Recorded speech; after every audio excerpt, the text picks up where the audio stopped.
Buen día a todos. Agradezco la invitación de la Facultad de Derecho y a Iván por haber concertado la reunión y aprovecho para saludar a todos mis amigos del Presidium, al doctor y a representación de la directora de la Facultad que modera la reunión y a mi amigo Rafael Lubiano, con quien tuve el privilegio de ser legislador por primera vez en el año 2000. Quisiera empezar por compartir con ustedes una anécdota para poner en contexto qué significa esto que ha dicho atinadamente el diputado Granados y el diputado Moguel cuando hablan de la mayoría de edad. Después de las votaciones de 1988 y 94, cuando se empezó a percibir que en esta Ciudad de México el voto mayoritario no era a favor del Partido Revolucionario Institucional, y salieron las voces del Grupo San Ángel y se dio el consenso del Castillo de Chapultepec, un grupo de intelectuales en esa década de los 90 hizo en 93 una consulta sobre cuál debería de ser la transición política que viviría la Ciudad de México. En un México que empezaba a tener transición política y clamor por alternancia en el ámbito federal, en la Ciudad de México un grupo de intelectuales levantó la voz, algunos de ellos hoy día están en este nuevo esfuerzo como el doctor Muñoz Ledo, y se hizo una consulta como la que va a ser el jefe de gobierno, el doctor Mancera, en algunos meses. Cuando el clamor de los ciudadanos, no de los políticos, de los ciudadanos, fue una reforma política como la que se dio en 96, que dio origen a las elecciones para jefe de gobierno en 97 y para delegados en el 2000, hubo una reunión de alto nivel con el doctor Zedillo, que era el presidente de la República, Óscar Espinosa Villarreal, que en su momento era el jefe del departamento, Jesús Salazar Toledano, que era el secretario de gobierno, entiendo que también fue catedrático de esta facultad, y quien en ese momento era la dirigencia o la presidenta del Comité Ejecutivo Nacional del PRI, a nivel nacional. Y el debate me parece que ilustra qué entendemos por la mayoría de edad. Los ciudadanos habían pedido democracia, el PRI veía como partido el riesgo de convocar elecciones en una entidad donde el voto no era a favor del PRI, de perder una plaza no menor en una contienda electoral. Y cuando las razones partidistas empezaban a imperar, le preguntó el doctor Zedillo a Óscar Espinosa qué debería de hacer. Y es muy ilustrativo lo que respondió el jefe del departamento, y él dijo: a ver, yo no tengo ninguna legitimidad política. Si yo saco la policía a la calle para poner orden en alguna manifestación, no tengo ninguna legitimidad del voto de los ciudadanos, ni ningún mandato, ni la confianza, ni el respaldo de ellos para poder hacer el uso de la fuerza pública. Quien gobierna una ciudad tan grande como esta y tan importante como esta, necesita la legitimidad y el respaldo del voto de los ciudadanos. No se puede gobernar la Ciudad de México con su enorme cúmulo de complejidades sin legitimidad política. Y esa voz de Óscar Espinosa es la que hizo que se convenciera el doctor Zedillo y que el PRI accediera en el ámbito constitucional federal a la transición de la ciudad. Y lo pongo en el contexto porque el jefe de gobierno, no importa quién sea, es uno de los 5 políticos más importantes del país, después de la Presidencia de la República, la Secretaría de Hacienda, la Secretaría de Gobernación y el Estado de México. Cómo se conduzca o no es un asunto de otra naturaleza, pero es uno de los 5 políticos más importantes a nivel nacional. Y esa anécdota la pongo en contexto porque cuando vemos qué es la mayoría de edad, yo diría que el reto de la reforma política de la mayoría de edad es darle sentido al voto que emiten todos ustedes y todos nosotros en la Ciudad de México. Tenemos un sistema democrático en cierto punto fraudulento. Elegimos un jefe de gobierno con mucha legitimidad, pero que todavía tiene una enorme arista de cosas que no le competen y por las cuales no nos tiene que responder. Pero es todavía más hipócrita o más fraudulento en términos delegacionales. Hemos electo 16 autoridades delegacionales que lo que más saben hacer es invocar el vocablo de no me toca.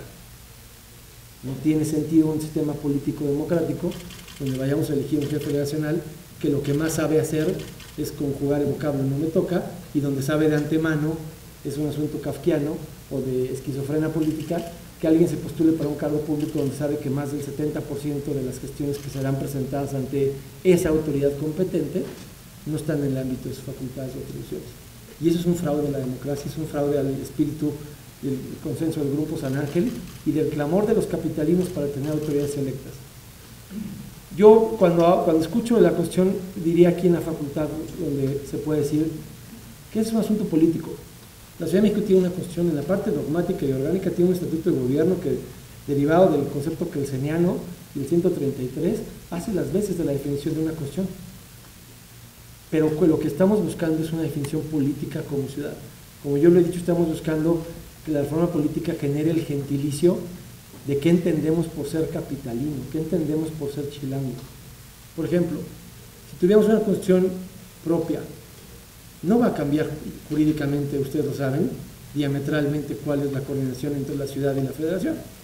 Lo va a cambiar políticamente, porque en la parte dogmática a la que aludió el diputado Granados o a la que alude en la muy buena anécdota que refiere el diputado Moguel, la parte dogmática de la ciudad, gobernada por el PRD, pues es evidente que una constitución tendría la definición de los derechos universales a los programas sociales que sostiene el PRD, y sostendría también en la parte dogmática una definición, por ejemplo, de un tema que Acción Nacional no comparte, pero que está ya legislado y es derecho positivo en la ciudad, los matrimonios entre las personas del mismo sexo. Y esas son definiciones políticas. Y si son parte de la legislación de la Asamblea, es previsible que estuvieran en la parte dogmática de la Constitución de la ciudad. Pero eso no puede ser la razón para que el PRI o el PAN le nieguen a la ciudad la posibilidad de hacer esa definición política de qué implica ser chilango, qué implica vivir aquí y cuál es el pacto político bajo el cual se gobierna la ciudad. Imperante hoy día por el PRD, pero los ciudadanos tenemos el derecho, y lo estamos peleando, a definir el gentilicio dogmático de nuestra Constitución. Jurídicamente no va a aportar nada, pero se va a poder contrastar por parte del PRD y el jefe de gobierno en turno con la parte dogmática y la definición de derechos sociales fundamentales, tanto de quienes aquí habitamos como del ámbito federal. Eso no es un tema menor, pero tampoco es un tema sencillo. Pues empecé con la anécdota que comenté. Eso le puede dar una definición política a quien logre la reforma de un nuevo pacto social y político a nivel nacional. Y lo podría hacer con mucho éxito. En términos de los jefes nacionales, también es una crítica que le hemos hecho a la minuta que está en el Senado. Y yo he sido parte, junto con Rafael, de la reforma que se aprobó por consenso en la Asamblea, que se aprobó por unanimidad, sin alterar una sola coma en la Cámara de Diputados y que no fue aprobada en el Senado de la República. Y después viví la otra parte de la minuta que fue aprobada por la Asamblea y que llegó al Senado, la Junta de Coordinación Política la hizo suya y que ni siquiera mereció un dictamen. Y eso tiene que ver con, desde mi punto de vista, dos errores de apreciación. Una, se pretende hacer una definición solo de la reforma política a partir del DF y no a partir del concepto metropolitano de la reforma. La reforma política implica no solo esta mayoría de edad que he dicho en términos políticos o democráticos, sino también implica dinero. Implica que la ciudad tenga acceso pleno a los programas federales. Cuando el ingeniero Cárdenas gobernó la ciudad entre el 97 y empezó a ser como uno de estos 5 políticos, pero en su momento yo creo que era el segundo más importante del país, a cuestionar al doctor Cedillo, después de que él había aceptado la reforma política y la transición, la primera respuesta del PRI como gobierno federal y de las cámaras federales del PRI fue sacar en el año de 99 a la ciudad de 2 fondos de los 7 del ramo 33, en represalia política porque el jefe de gobierno disentía del presidente Cedillo, y no ha vuelto a entrar a la ciudad. Un beneficio de la reforma política es que si aquí se vota por el PRD, no pueda un gobierno federal de otra naturaleza, llámese PRI, PAN o cualquier otro partido, castigar económicamente a la ciudad porque el jefe de gobierno critica a las 6 de la mañana en una conferencia de prensa al presidente de la República en turno. Eso es una mayoría política, es una mayoría de edad. Si aquí se vota por un partido, el gobierno federal tendría que respetar el derecho de ese gobernante a fijar una postura y no sacarnos de fondos federales, que a los cuales curiosamente accedía el gobierno de la ciudad antes de la democracia en 97, pero los perdió después del 97, cuando se criticaba al presidente Cedillo por razones de diferentes políticos. El costo de capitalidad nosotros lo vemos bien, no como lo plantea mi amigo el diputado Granados, porque no creo que tenga que ver con el costo adicional de embajadas y demás, tiene que ver con los servicios adicionales. ¿Por qué tiene el gobierno de la ciudad que invertir en una línea como la línea B del metro de Buenavista a Huehuetoca para transportar mexiquenses en una línea del metro metropolitana donde el Estado de México no aporta dinero? Por eso hizo el gobierno federal anterior los trenes suburbanos con recursos federales para conectar el Estado de México a la Ciudad de México. ¿Pero eso lo debe hacer el gobierno federal? Sí, por supuesto. Pero ¿qué compromiso tenemos nosotros del Estado de México en obras de carácter metropolitano por la conurbación que tiene la ciudad para que el presupuesto de los capitalinos no sea un subsidio indirecto de servicios públicos a los habitantes del Estado de México? Y eso es un verdadero costo de capitalidad. Lo que hay que determinar es ¿cuánto nos cuesta de nuestros impuestos los servicios metropolitanos que el gobierno de la ciudad da a muchos que no son capitalinos y que simplemente son población flotante que pernocta en otra entidad, pero que labora o estudia aquí diariamente? Y ese es un costo de capitalidad que Acción Nacional apoya y que debería ser un dinero que tuviera esta entidad federativa y no ninguna otra, porque ninguna otra entidad tiene esa carga de conurbación y de servicios adicionales para ciudadanos que no habitan o que no tributan en esa entidad federativa. Para no extenderme mucho, simplemente diría, la reforma política es la concreción del anhelo de 93 de democracia, pero democracia con resultados y de democracia para todos. Un error que se ha cometido en las últimas reformas políticas es que se ha construido una reforma política solo para la jefatura de gobierno y se ha marginado a las jefaturas delegacionales. Si se vuelve a cometer ese error, no va a haber reforma política. Cuando menos lo dejo claro desde la lista de Acción Nacional, la reforma política que estaríamos dispuestos a apoyar y a votar es una reforma que le dé mayor autonomía y fortaleza al jefe de gobierno respecto de la presidencia de la República, pero tiene que ser federalista. Tiene que contener fortalecimiento de las delegaciones.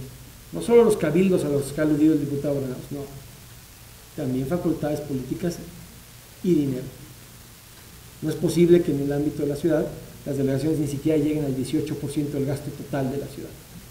Eso es a contrapelo de todo el estímulo federalista que ha construido el Congreso Federal y todas las fuerzas políticas a partir de la caída del G4 y de la mayoría de la gran comisión del PRI en el año 97. No puede ser la Ciudad de México el único estado o entidad federativa de la República donde no hay federalismo y donde la lucha por fortalecer a los municipios y a los gobernadores se da en todo el país y aquí se da contrapelo. Nosotros, por ejemplo, pongo un ejemplo, el predial. Queremos desagregarlo en 3.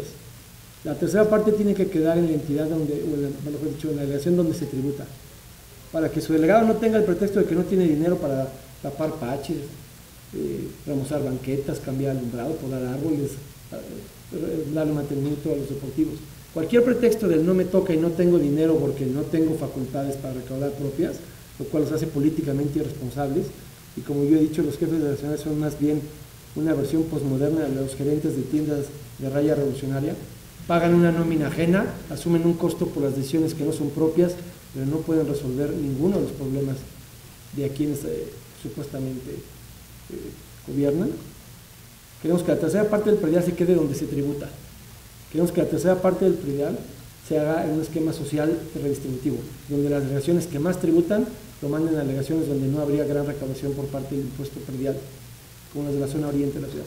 Y queremos que la tercera parte la conserve el gobierno de la ciudad para proyectos grandes como la línea del metro que se acaba de construir por Marcelo Ebrard a Tláhuac. Pero queremos que haya un avance en el federalismo de las delegaciones y que los cabildos sean un contrapeso, no solo para tener cabildos, sino para tener un mejor sistema político. En Benito Juárez no puede haber solo la voz de Acción Nacional, se tiene que escuchar la voz del PRI, del PRD a través de un órgano colegiado. En Coajimalpa no puede existir solo la voz del PRI, tiene que existir la voz de otros partidos políticos, Movimiento Ciudadano, el PAN, el PRD. Y en las otras 14, si hay convicción democrática, se tiene que escuchar la voz de algo mucho más único y monolítico que el Partido de la Revolución Democrática. Muy buenos días a todos.